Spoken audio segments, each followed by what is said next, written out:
In the last video of turning my 2.5RS into a 22B, we took this thing from a running car and turned it into this beautiful crusty little shell. Now we did find some rust along the way, and that is all right because it is nothing detrimental, but it does need our attention. So the game plan today is to finish stripping this car down, get the rust addressed, and start prepping to get the body work done on this thing, because I would like to get this car into some primer, get some paint on it, and start getting it ready to start being rebuilt, because that's going to be the biggest thing that holds us up from getting a lot of the parts that we have sitting around the shop that we took off of this thing and a lot of the new parts going on it from going on. We need to get this chassis cleaned up a lot. This thing has a ways to go. Now, some of the major areas of rust on this thing is the battery tray. I'm assuming it leaked battery acid at some point and collected water and then started eating out this area here. So we need to cut out all of the rusty bits in this area. I'm gonna get some rust reformer to start treating the rust along this A-pillar, the roof line, and then the other A-pillar over there. I may toss some on the quarter panel, but we are gonna be cutting a lot of this out. I do wanna find out how far this Bondo goes. I know there's Bondo here, here, here, so I kinda wanna see where that Bondo ends. We've got some rust in the trunk that's going to need some rust reformer. There's a lot of spots on this poor car that just needs a lot of love. Dash is gonna come out, dash bar is gonna come out and go up to powder coat. E-brake will probably stay in for right now because I do want to keep this thing as a rolling shell until next week when I have a customer car that I'm doing wrapped up. So this way we can at least get the bulk majority, all the grommets, all that stuff just out of the way. So let's start today off with getting the dash out. Let's get the dash out. I don't know what all is still holding the dash in, but we are going to find it and get it all out.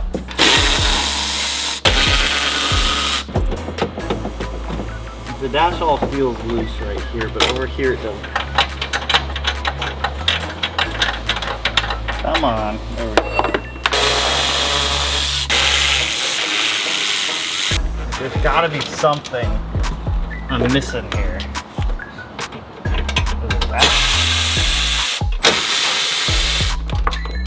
I'm really not seeing much else aside from like those two that I just found. Holy shit. We're free. We're free. Now that we got the dash out, we can actually get the dash bar out from in here, which it looks like it only mounts up to a couple spots, and there's a couple wiring harness clips on this. We just pop those off, we can get this whole thing apart.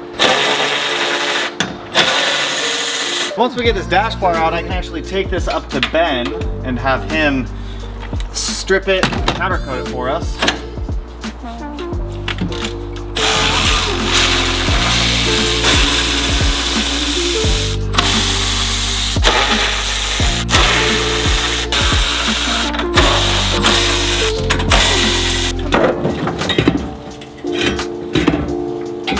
There we go. This dash bar is free.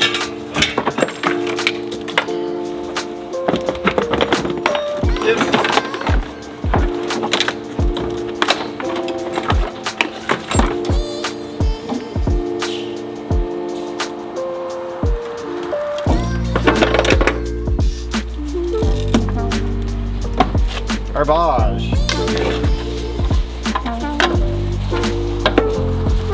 Here we go, heater core lines.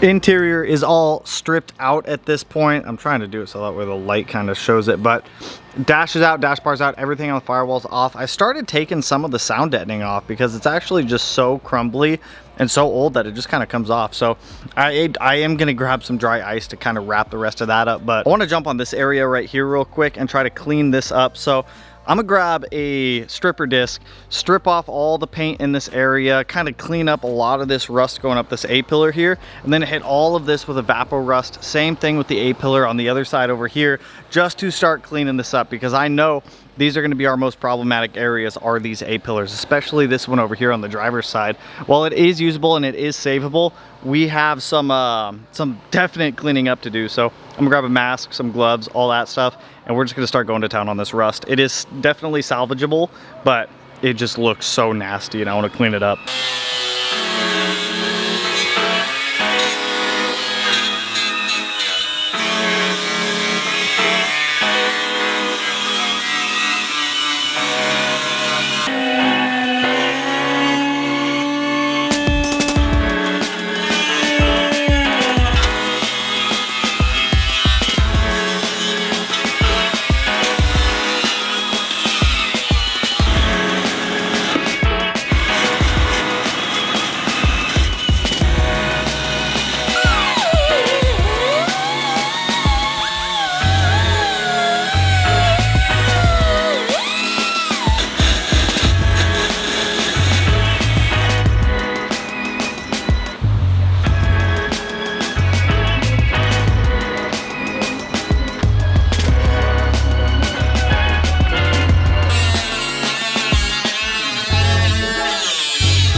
We pretty much have all of the rust treated and removed at this point. There's one more spot right here and one more spot right here that I'm gonna hit with some of that rust reformer stuff, but it worked flawlessly. Like, all the rust is pretty much gone. We will have to sand all this smooth, which is not a big deal. I'm gonna try to find some metal paste to fill in any pitting.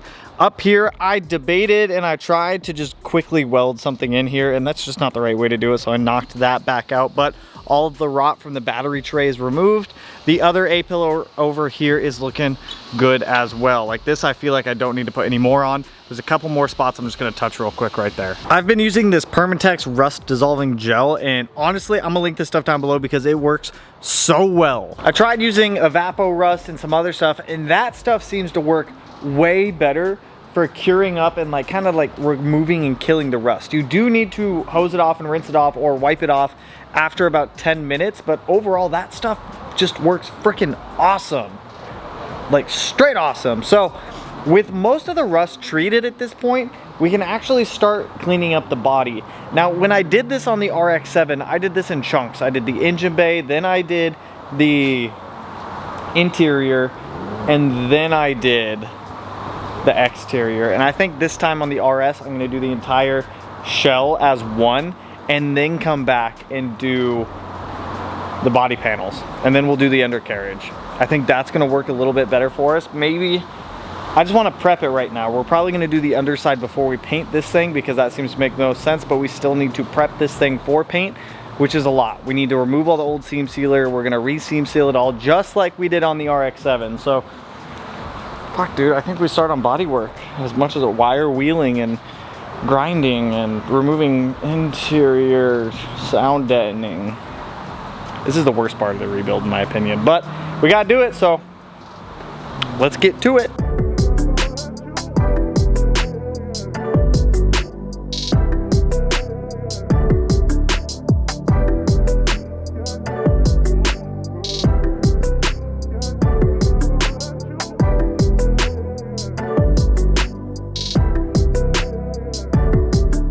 We are into the next day, and we've gotten surprisingly a good amount of the sound deadening out without having to use dry ice. It's just so old, and I think water had gotten under the sound deadening that it's coming up pretty easy. I do see a couple dents in the floor, so we are gonna have to straighten those out, but that's not a big deal at all. I've secured our R-STi 6-speed swap. That gets picked up today and delivered tomorrow. I have a customer car getting dropped off tomorrow. You guys remember that R-STi I built last month, where people were commenting it's not even gonna last 2 months? You're right, it only lasted a month because it lifted ahead and it's pushing coolant. So I have a built motor that we're gonna be putting into that car. So we're gonna be doing another little mini build series on that R-STi. That's one customer car I have come through this week, which is why I don't have too much time with the RS to kind of knock things out, which is fine. It gives it a couple days to get more parts coming in. And once that R-STi is done, then we can get the RS up on the lift permanently, start stripping the underside of this car. I have wheels and tires over at the tire shop right now. Brand new wheels for the RX-7 showed up. They're a set of Rays. They're bronze, so they're gonna go with the entire theme of the car, so we need to go pick those up. I also have the Ankies that are off of the RX-7 getting tires putting on to go on the STi, so the STi can go on a trailer to go to Strayed Fabrication tomorrow to get the rear subframe done, to get the EG33 mounted up in the rear of the car. So there's a lot going on. I don't have as much time as I wanted to jump on the RS, but I do want to start getting some more of the sound deadening out.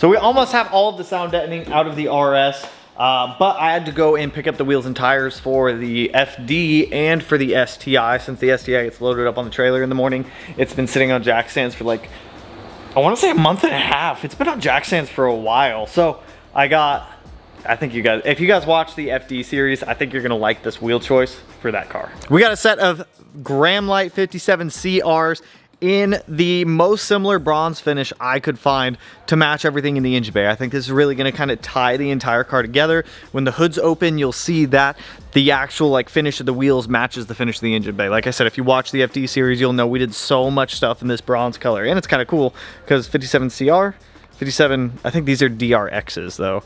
DRX on the truck, CR on the FD. Gotta match, right? I pulled off the R-STi and I tossed a set of 265s that I had sitting around from the STI onto these. These are staggered wheels, but it doesn't matter. I just need these as rollers right now to get the STI up onto the trailer so that way we can drop it off at Fab tomorrow. So let's actually get these tossed on the FD real quick. Let's go get these tossed on the STI, get the STI back on the ground as a rolling shell. And then hopefully I got a little bit of time left to jump back on the RS back there. Where'd I put the impact? Ooh, ooh, ooh, daddy, those look good. That look good. I won't lie. It does make me a little bit sad to see old baby blue all sad and deprived like this, but better than ever baby blue with everything I've learned from doing all these restos on the other cars to getting better at building cars. We are here to make you better. Let's see.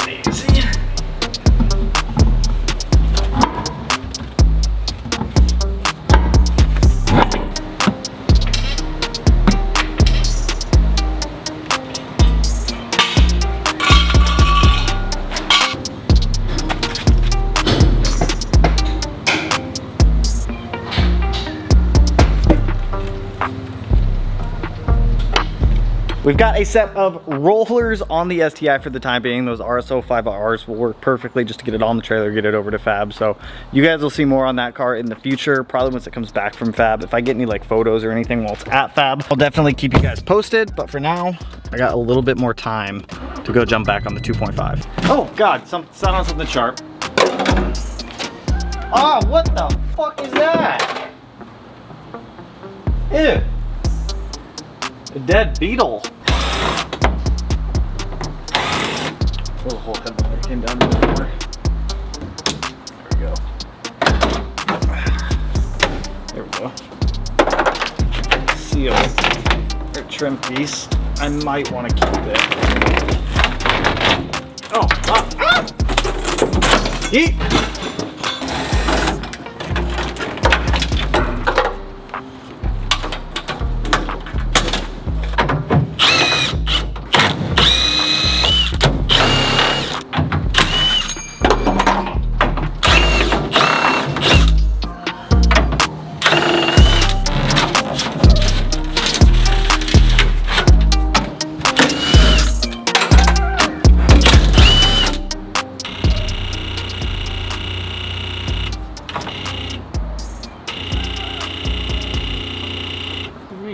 I don't know what's holding it in. Got one there. Bro.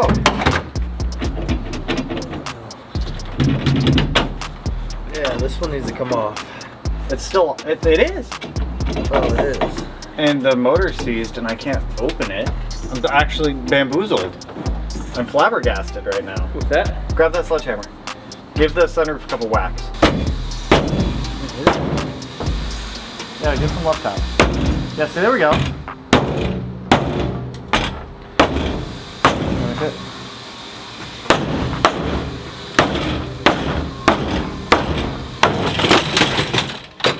See? That's all I needed. Yeah, there you go. Yeah, I just had to get past the lip. That's all I got for you guys on this one. We got our sunroof out, headliner out, all that out. So we are not reusing sunroof. This car is not getting sunroof back in it. This car is getting a carbon fiber roof.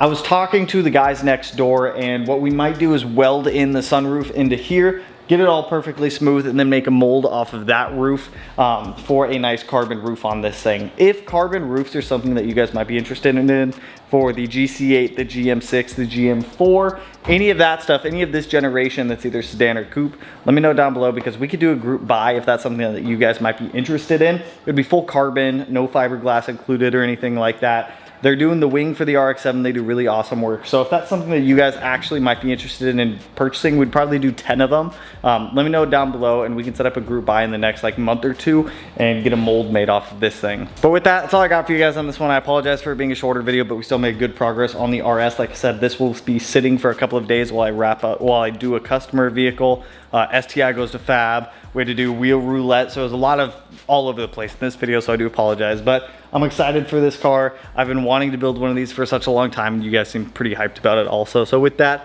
that's all I got for you guys on this one. If you like the video, you know what to do. Go to hit that like button, turn it black, blue, green, yellow, purple, silver, side, and whatever color it might turn for you. And if you're not already subscribed to the channel and you want to be one of these corners, no idea which one quite yet, but with that, I'll catch you guys in the next one. So peace out, homies.